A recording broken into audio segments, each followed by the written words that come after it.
challenges on this, and some degree of acrimony over whether or not Barrett, in fact, does replace Ginsburg on the Supreme Court.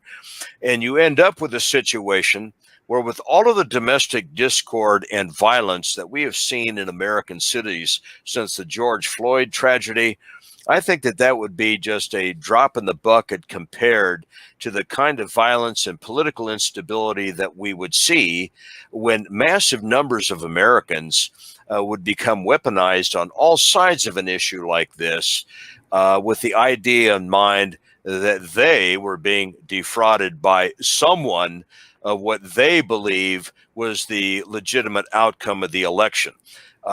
This RT op-ed went on to say that even regardless of that very draconian scenario, which is a very live possibility, I think that's the reason for your question. It is a live and real and dangerous possibility. But even if it doesn't go to that point, I think that there is a process in the delegitimization of American institutions where people across the political spectrum don't trust their government for some very good reasons. They don't trust corporate media for some very good reasons. They don't trust establishment religious figures, quote unquote, for some very good reasons. The crisis in belief, the crisis in trust in Americans in their fundamental institutions and in each other, it seems to me, has reached a point where even if the election itself is not contested, leading up to an inauguration day that has to be postponed, I will still forecast what this RT op-ed piece was talking about, and that is a level of delegitimization in the political process and in our institutions in this country that will ultimately prove to be the demise of the American Republic, and that's not all of the American Empire, I'm sorry. Maybe we can get a republic back here. But in the context of the kind of political and social instability that I think you guys quite rightly see is going on here, who can believe with what's happening internally in this country that we ought to be taking on Russia and China and Iran and Venezuela in some kind of a military conflict?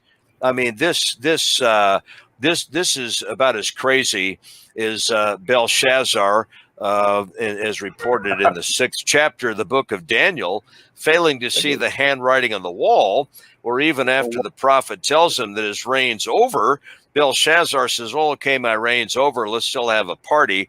And whether you believe in the narrative of that book or not, according to Daniel 6, the end of his reign came that night when the Medes destroyed him. That's about the point that we have reached in the United States, where we've still got so many people in this country congratulating themselves because we're the greatest country on the face of the earth, at the same time that the three of us, at least, who are talking with each other tonight, are seeing a far different America, and are seeing an America, I think, on the precipice of a disaster that not only will portend the end of the empire, and some of that, by the way, is good, but in the wake of the power vacuum that will follow, what would follow such a demise of American political fortunes? We really don't know. But I think John Kerry was suggesting the same thing that John F. Kennedy said during the Cuban Missile Crisis in his office when he was talking to his brother and to Kenny McDonald, and the president was talking about a book that he had read earlier that summer in 1962 called The Guns of August, Barbara Tuchman's book, about how all of these miscalculations and idiotic decisions in myopia led to a First World War. Kennedy, of course, skillfully and by the grace of God helped to maneuver us out of such a catastrophe. Both he and Khrushchev came to an understanding that this simply could not be allowed to be. There were a lot of people in the American military establishment at the time who were actually disenchanted with Kennedy. I know that from the inside because my father was involved in it at the time, and my father was not one of them who was disenchanted with Kennedy, by the way. But nonetheless, in the environment now, can you imagine if the United States faced a crisis of the magnitude that we did in October of 1962 with either Trump or Joe Biden in the White House? You don't have the wisdom there. You don't have the wisdom there. There's a Yeah, none. feedback on your end. There's a feedback on your end at this moment. Oh, Could okay. you go out of the and come right back in the chat? Me? There's, Me or oh, now Rashid? you're clear. You're clear now. Am I No, clear you're now? clear Oh, now. okay. You're clear. Okay. Yeah, yeah. They don't have the But I want, wisdom. oh, you know what? I think hey, we may have offended some people on the air, because they're bothering the sound system and they're Well, I disconnecting told us you and the everything. NSA has got their internet operation, global internet surveillance operation with Microsoft right here in San Antonio. So maybe our ratings just went down suddenly.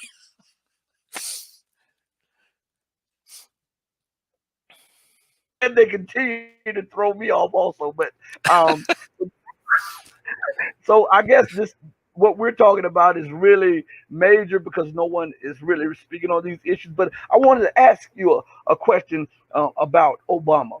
Why Yes. does Obama in the black community, you think, get a pass for some of the most detrimental policies that he's enacted against Black America? And most black people don't realize that he bombed more African countries and more Muslim countries than most presidents that preceded him. Exactly. And Sarah Abdallah has talked about this many times on Twitter. She's kept the statistics on these bombings and the number of people that President Obama has killed in these insane drone strikes, which are just apparently a different version of the idiocy that Trump has been conducting since he's come into the White House. Maybe not as much of it, but the Soleimani assassination now has Obama and Trump running neck and neck in terms of some of this irresponsibility. But the phenomenon that you're talking about here, Rashid, well, I obviously can't be a spokesman for the African American community.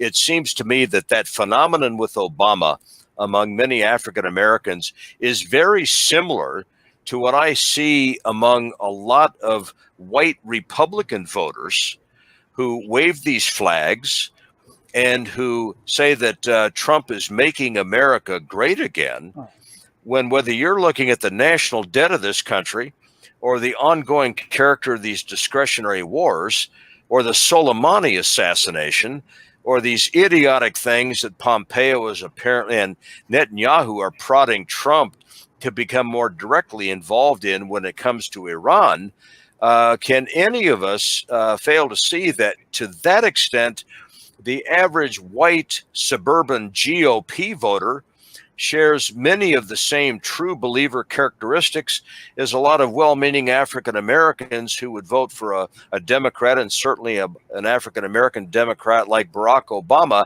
not recognizing that in many cases, whether you're talking about Obama in the Democratic Party or you're talking about someone like George W. Bush or Donald Trump, that ultimately the nefarious forces that I believe have the ultimate control of American policies as it relates to fiat money and the Fed, as it relates to American national security policy in the multinational corporations and the Israeli lobby and so forth. To that extent, these true believers on both sides of the political aisle don't see that they're completely missing the bullseye when they seem to be somewhat on top of things when the other party's bum is in there.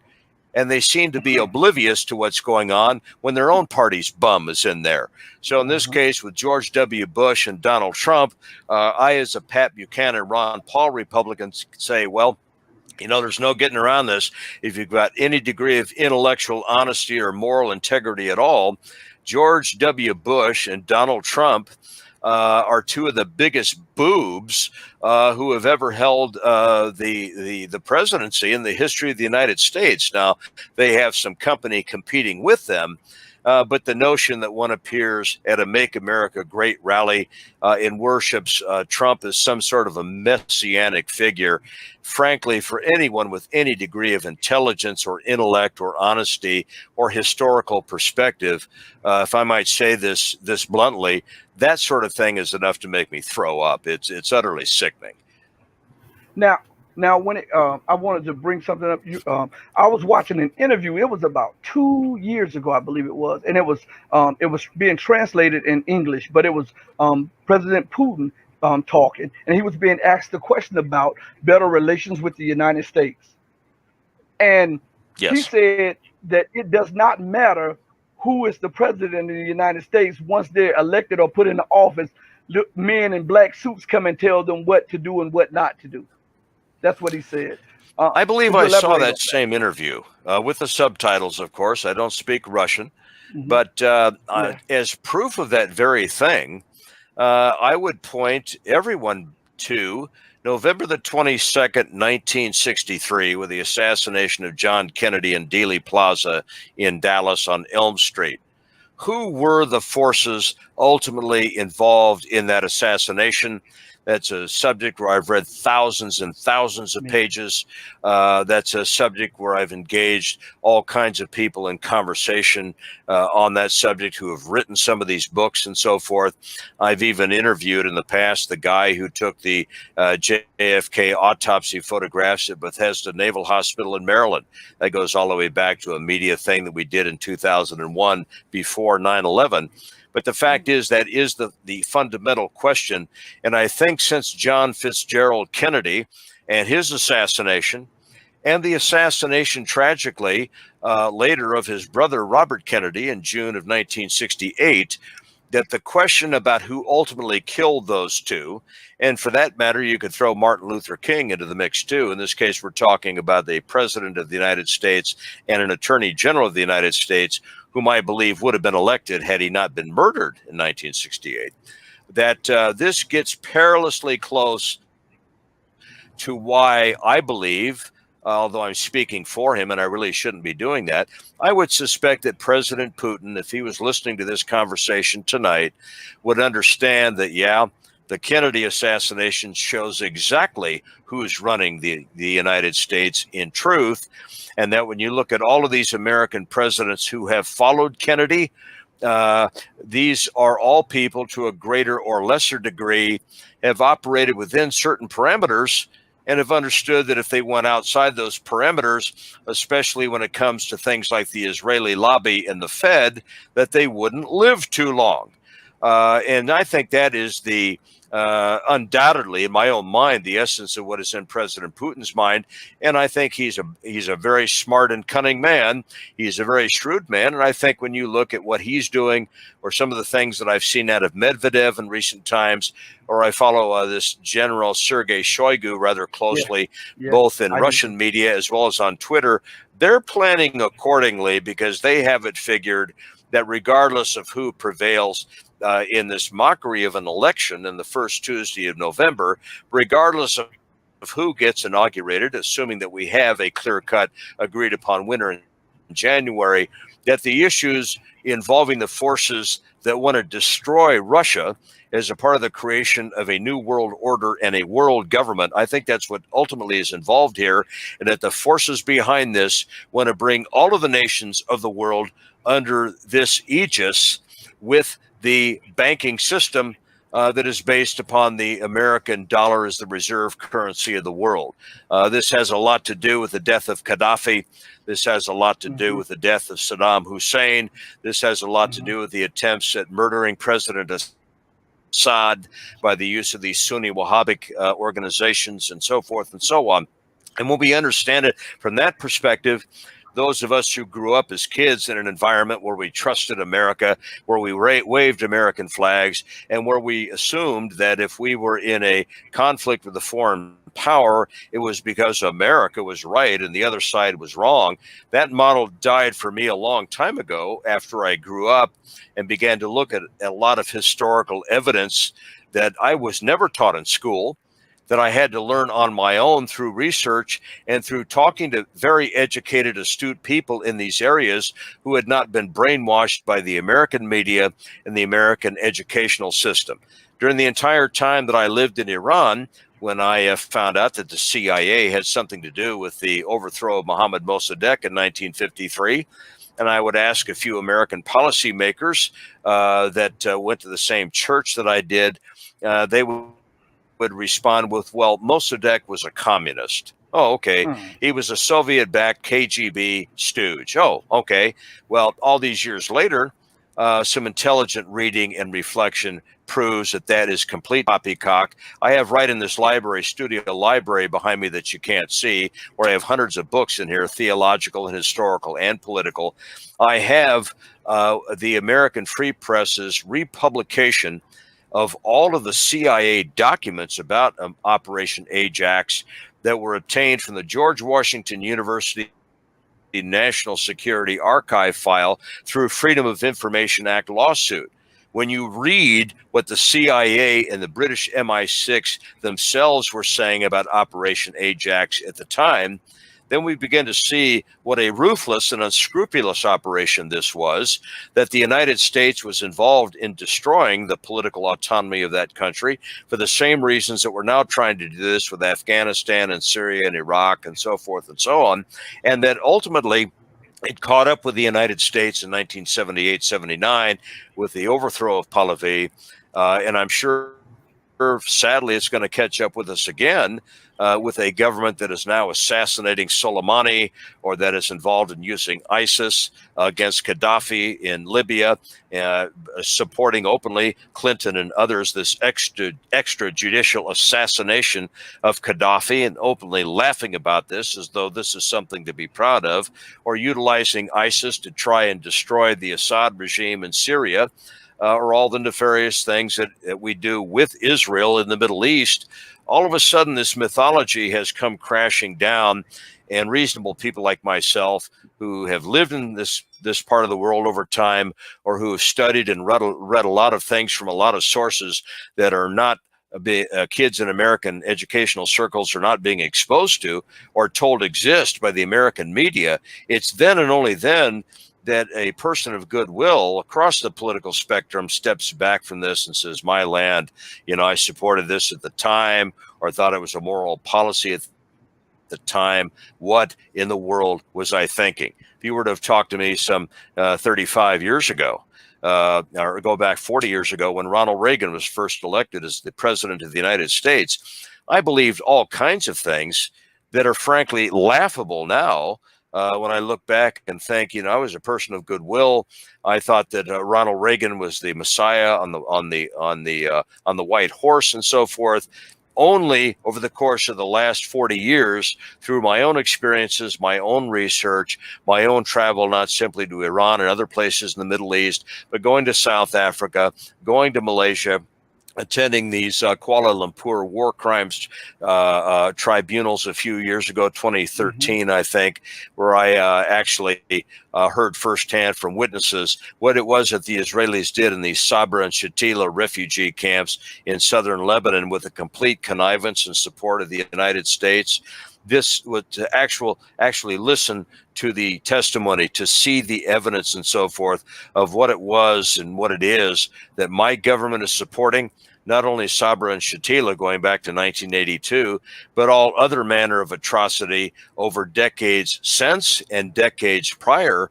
It's a rather sobering reassessment on my part of all sorts of things that I at one time believed had validity that now have me shaking my own head, not at my malice as a younger person, but at my complete historical and political ignorance, which is why I have some degree of compassion for people who are well-meaning on the American right who continue to believe garbage like this, because they've not had much in the way of exposure to anyone within their own movement who's come out of that sort of thinking, who can say, hey, look, do you really know who killed Kennedy?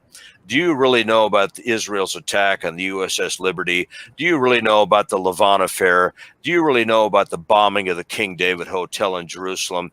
Do you know that Jack Ruby, the assassin of Lee Harvey Oswald, was Jacob Rubenstein, a Zionist gun runner working for the Habilion Association, not the Habilion Association? Well, Jack Ruby, Jacob Rubenstein. And Jacob Rubenstein was, in fact, a Zionist gun runner in the late 1940s, working with the Meyer Lansky Israeli crime syndicate to run materials to the Zionist terrorists. Excuse me, I have to cut you off. I have to cut you off for a second. Let me tell you, every time you repeat that part, your microphone messes up. So you know what that Ah, is. That's why I keep saying repeat that well, every let's try time it you are again. saying. Yes, try it again every Yeah. time. How we So the doing Jack now? Ruby, we're doing good. We're Jack doing Ruby, good. Jakob Rubenstein. Jakob Rubenstein, we are told, was working for Sam Giancana and the Chicago Crime Syndicate. Ooh. Yes, they knew each other, but Jakob Rubenstein, aka Jack Ruby, was also a gun runner for the anti-Castro Cuban exile forces that were going to be used in the Bay of Pigs operation. Jack Ruby, aka Jakob Rubenstein, was also involved as a Zionist gun runner for the Irgun and the Stern Gang in the run up to Israel's Declaration of Independence. And Jack Ruby was in fact a bagman, Jakob Rubenstein, for the Meyer Lansky Israeli Crime Syndicate, which was directly involved in the Kennedy assassination and which controlled the political future of one John McCain. That's how deeply these things go. And when we start asking ourselves, how does this fit in with more conventional, credible conspiracy theories about how and why President Kennedy was killed? We can simply ask the simple question. The anti-Castro Cubans and James Jesus Angleton always come up, and They're doing you rightfully again. so. But what's They're that? doing you They're like doing it this again? again. Yeah. Yes. Well, not surprising. It's not surprising, Now, folks. And let's give it another try. These guys here in San Antonio with the NSA are doing everything possible to do what they do to me at least 5 times a year. Jakob Rubenstein, a.k.a. Jack Ruby, linked to the Meyer Lansky Israeli Crime Syndicate. Aha, here we go, folks. Meyer Lansky was the OSS, that was the World War II front runner or forerunner to the CIA. Meyer Lansky was the OSS's liaison to the Batista regime in Cuba before the Castro's revolution in Cuba. That's the connection of Lansky and Ben Gurion and James Jesus Angleton and Frank Sturgis, who was working for the Mossad, by the way, and Jakob Rubenstein, also known as Jack Ruby, in terms of the bigger picture of who killed Kennedy that gets back to Michael Collins Piper's book, Final Judgment, or check the Unz review, which has the complete text of the Michael Collins Piper book, Final Judgment. There's also a very fine article there by Lawrence Guyano entitled, Did Israel Kill the Kennedys? Take a look at that, folks, and you'll begin to see how this cabal that controls both of the major parties in the United States has been pulling the wool over your eyes and mine for decades. hey, so on that subject, before we go a little further, what about? I read something. I don't know how credible this is, but they were talking about George Herbert Walker Bush being in Dallas on the day of the assassination of Kennedy, also, and that he may have played a hand in it, also. That I'm not sure of, but I will tell you this. Credible evidence does exist that in 1963 and 64, when Lyndon Johnson was putting together his Warren Commission, that when we look at who it was that was the liaison to both the CIA and the FBI in the investigation of any alleged Cuban angle to the Kennedy assassination, that person was, in fact, George Herbert Walker Bush. I also heard that they met at Clint Murchison, the Dallas Cowboys owner's place. I'll tell you this. I'll tell you what I know about that. I was 8 years old at the time, so I wasn't invited to the party. And my dad was at the Air War College in Montgomery, Alabama that year. But let me simply say this: Madeline Brown, the late mistress to Lyndon Baines Johnson, Madeline Brown kept a diary. And a number of years ago, when I was covering the Kennedy assassination for the Republic Broadcasting Network, Madeline Duncan Brown, I believe is her full name, her lawyer contacted me and offered to show me Madeline Duncan Brown's diary in her own handwriting, okay? And looking at her own handwriting, she, in fact, makes reference to the night of November 21st, 1963, to that gathering at Clint Murchison's home, which not only involved Lyndon Johnson, but according to Madeline Duncan Brown, also involved Richard Nixon, who supposedly had left Dallas earlier that day. Nixon's conventional story is that he was in Dallas because he at the time was on the board of directors of the Coca-Cola Company. And Madeline Duncan Brown names some of the other significant figures that were at Murchison's house the night before the assassination, with, of course, Lyndon Johnson being the most sinister of all of them. And according to Madeline Duncan Brown's diary, she, the then mistress of LBJ, she commented that as she and LBJ were leaving the party that night, and the subject of the way in which LBJ had resented the attitude of both of the Kennedy brothers toward him, Madeline Duncan Brown made the claim in her diary and subsequently on YouTube before her death that Lyndon Johnson stated to her definitively that after tomorrow, meaning November 22nd, 1963, after tomorrow, I won't have to worry about the Kennedys anymore, quote unquote. So check out Madeline Duncan Brown and her diaries and any YouTube materials where she might still be on there. She's no longer living, of course, but I find her report to be very, very credible.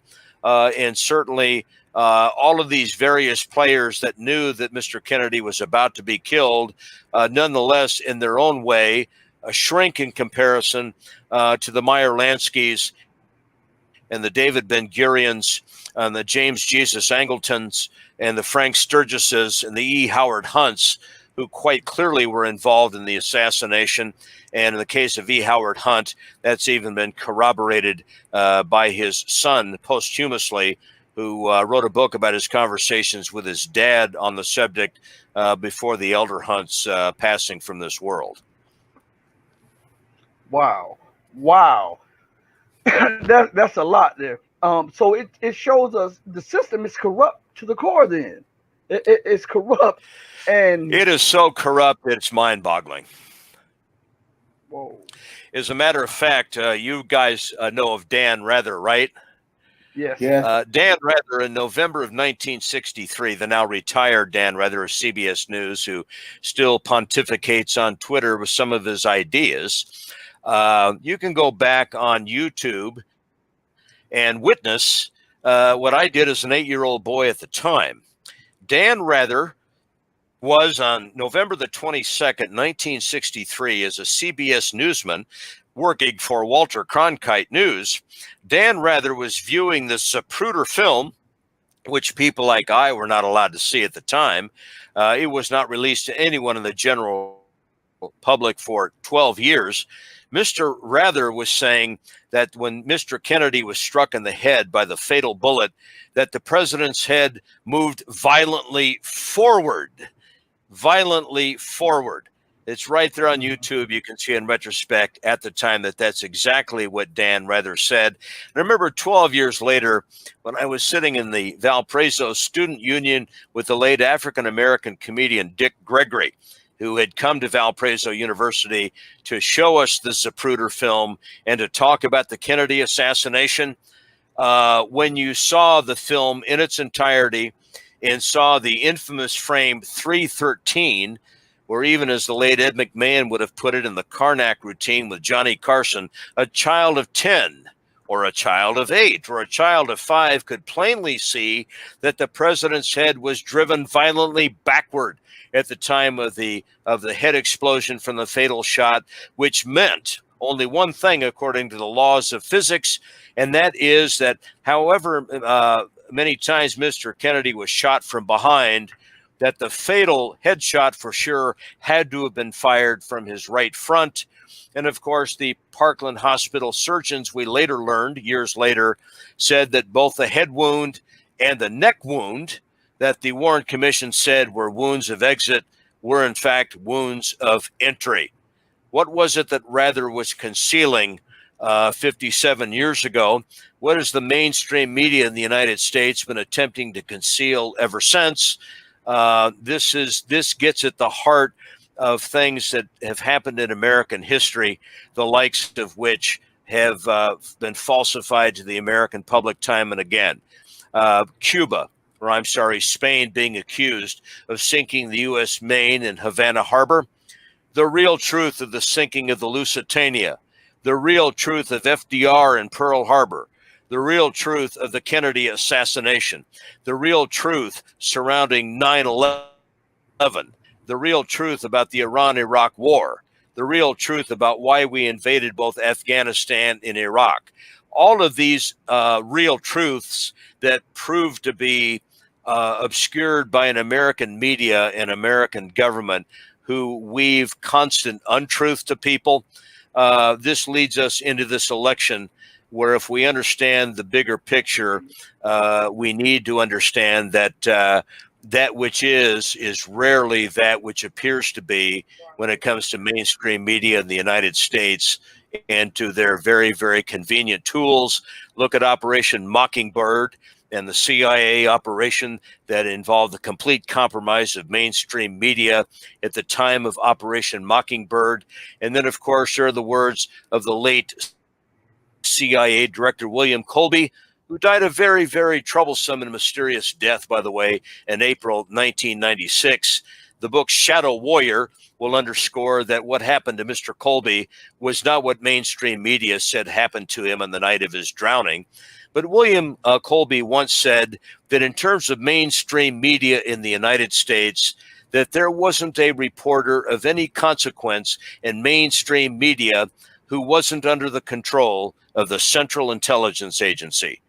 And that, ironically enough, as I've already mentioned, was said by a gentleman who in April of 1996 mysteriously disappeared in the Patuxent River under circumstances that are far different from what was advertised then and what American mainstream media would continue to maintain were the circumstances of his death. Well, thank you, Mr. Mark Dankof, for coming here. We have to have you back soon. Hey, anytime. I like working with you guys. Much better than Wolf Blitzer or Tucker Carlson. Much better. We don't make any money, but we're much better. Right. And so we got to get you back here. I wish we could get you back next week and go and just roll through what you were just saying and go into depth on this. We would love to have you back here. Hey, anytime you guys want, we can get it arranged. I enjoy appearing on a show like this. And to the extent that there's anyone out there who is being at all helped by this, it's worthwhile.